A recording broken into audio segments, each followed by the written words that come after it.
Hello friends, all of you. Good morning. I am Dharmen sir. Today discuss linear equation in two variable. तो हम linear equation two variable में जितने method होते हैं basically आपके syllabus में 4 method है। Elimination by substitution method, elimination by equating coefficient method, graphical methods and Cramer's rule. तो हम लोग 3 मेथड ऑलरेडी डिस्कस कर रहे हैं, डिस्कस कर चुके हैं। Graphical methods, elimination by substitution methods and coefficient equating method. तो अभी हम लोग करेंटली जिस मेथड के बारे में स्टडी कर रहे हैं वो क्रेमर्स रूल है। तो क्रेमर्स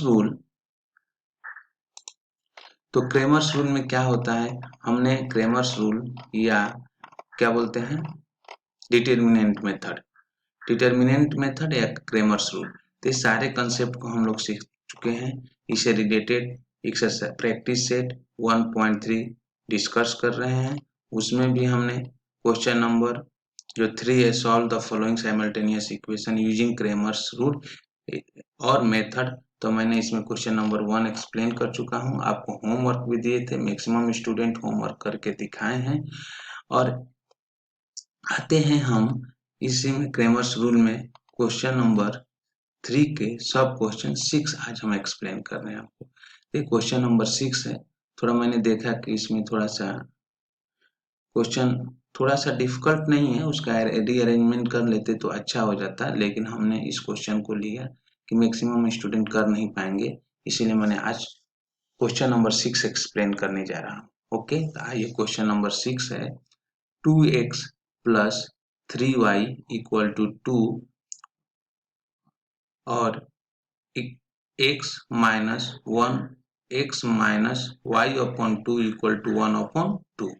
ओके, तो ये इक्वेशन नंबर 1 है, ये इक्वेशन नंबर 2 है। तो हमने सोल्यूशन में लिखा 2x plus 3y equal to 2 comma x minus y upon 2 equal to 1 upon 2। Okay, here मैंने उनके स्टैंडर्ड फॉर्म से हमने उनके कोफिशिएंट को इक्वल कर लिया, मतलब इक्वेट कर लिया। तो x1 मीन्स a1, तो a1 इक्वल टू कितना है, a1 equal to 2, b1 equal to 3 and c1 equal to 2। ये इक्वेशन नंबर 1 से सारे आए हैं, a1 b1 c1, और इक्वेशन नंबर 2 से जो आएंगे a2, तो a2 equal to 1, b2 equal to minus 1 upon 2 और c2 इक्वल टू 1 अपॉन 2। यहाँ तक तो आप सब लोग को पता है कैसे कंपेयर करते हैं कोफिशिएंट को, तो आपको ऑलरेडी आता है। तो आइए हम लोग अब डी निकालते हैं, डी फॉर डिटर्मिनेंट। तो D equal to in bracket a1 a2 b1 b2। Okay, तो a1 a2 b1 b2 का वैल्यू पुट करेंगे तो इक्वल टू 2 1 3 माइनस 1 अपॉन 2। फिर क्रॉस मल्टीप्लाई करेंगे जो मैंने आपको ऑलरेडी एक्सप्लेन कर चुके हैं।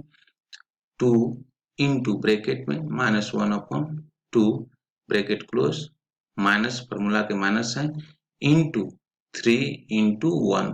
ओके, तो माइनस 3 इंटू 1, तो इस 2 से 2 कैंसिल हो गया, तो equal to minus 1 minus 3 equal to minus 4। तो डी इक्वल टू कितना आ गया, माइनस 4। अब dx निकालते हैं, तो dx कैसे निकालते हैं, हमने आपको बताया था d से ही dx। तो dx मतलब x के कोफिशिएंट को हम रिप्लेस करते हैं किससे, c1 c2 से। तो x के कोफिशिएंट a1 a2 होता है, उसके स्थान पर c1 c2 लिखते हैं।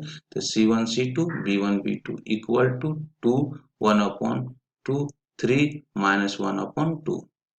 अब फिर वही प्रोसेस जो आप पहले से करते आ रहे हैं, equal to 2 into in bracket minus 1 upon 2, फिर माइनस साइन लेते हैं, माइनस साइन 3 इंटू 1 अपॉन 2, 1 इस 2 से इस 2 कैंसिल हो जाएगा, तो इक्वल टू माइनस 1, और यहाँ से माइनस 3 से 1 का मल्टीप्लाई करेंगे तो माइनस 3 अपॉन 2, इसको सिंप्लीफाई कर लेंगे तो हमारे पास आ गया इक्वल टू माइनस 5 अपॉन 2।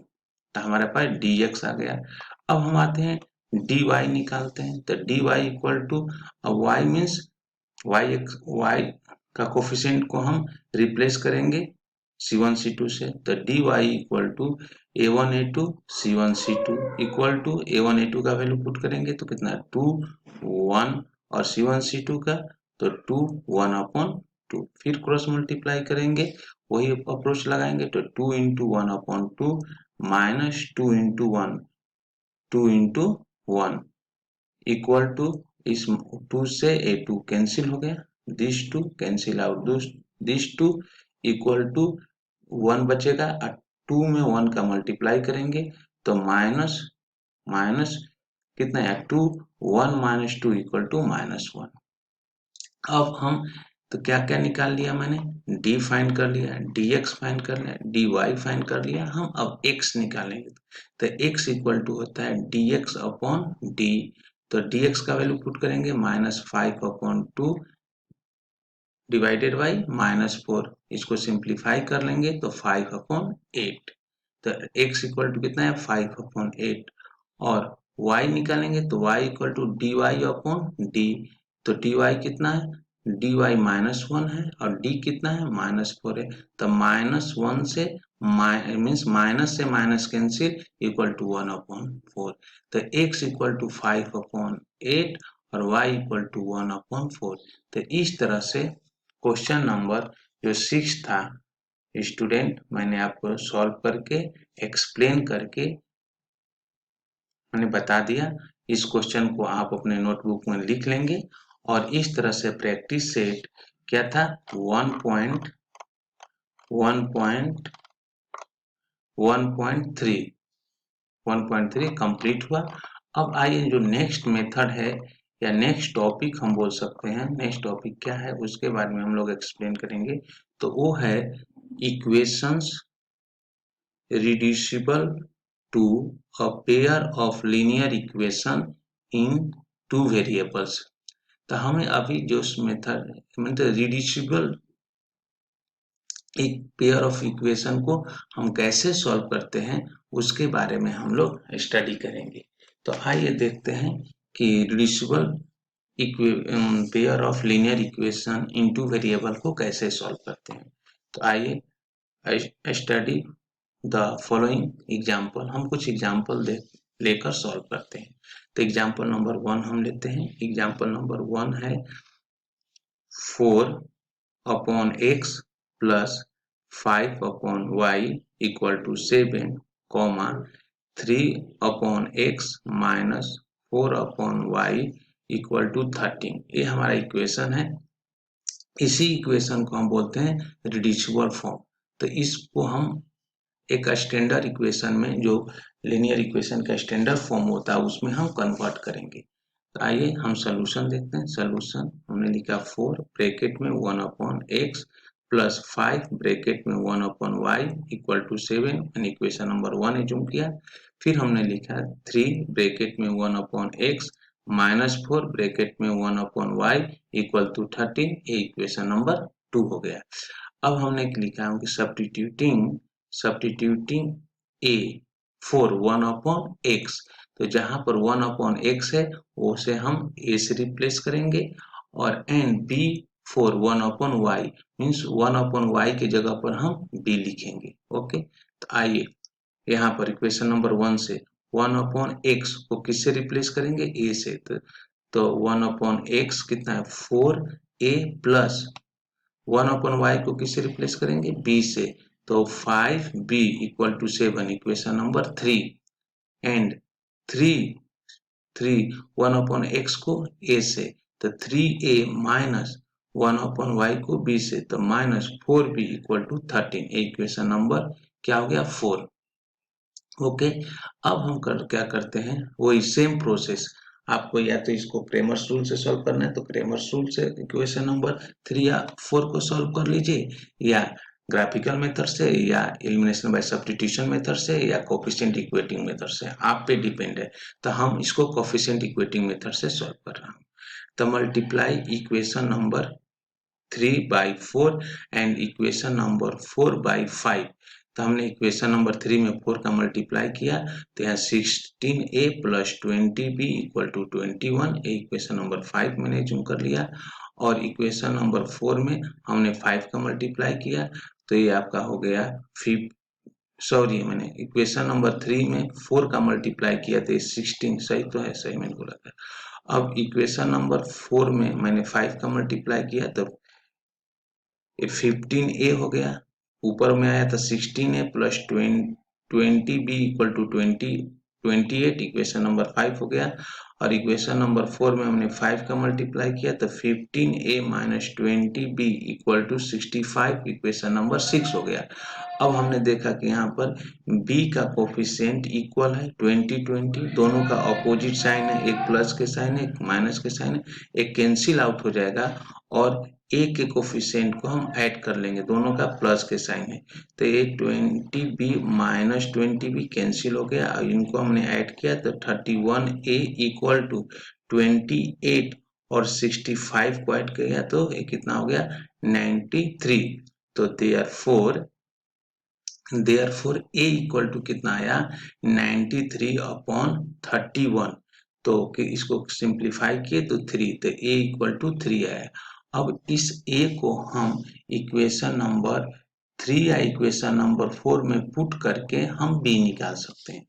आइए पुट करते हैं, तो substituting a equal to 3 in equation number 3 में पुट किए तो इक्वेशन नंबर 3 क्या है 4a plus 5b equal to 7। तो यहाँ लिखा हूँ 4 इंटू a के जगह पर 3 अब plus 5b equal to 7, therefore 3 में 4 का मल्टीप्लाई किया 12 प्लस 5b इक्वल टू 7, तो therefore 5b equal to 7 minus 12, a वाला 12 LHS से RHS गया, साइन चेंज हो गया, तो therefore 5b equal to 7 minus 12, तो therefore 5b equal to 7 minus 12 equal to minus 5, तो therefore b equal to minus 5/5 equal to 1।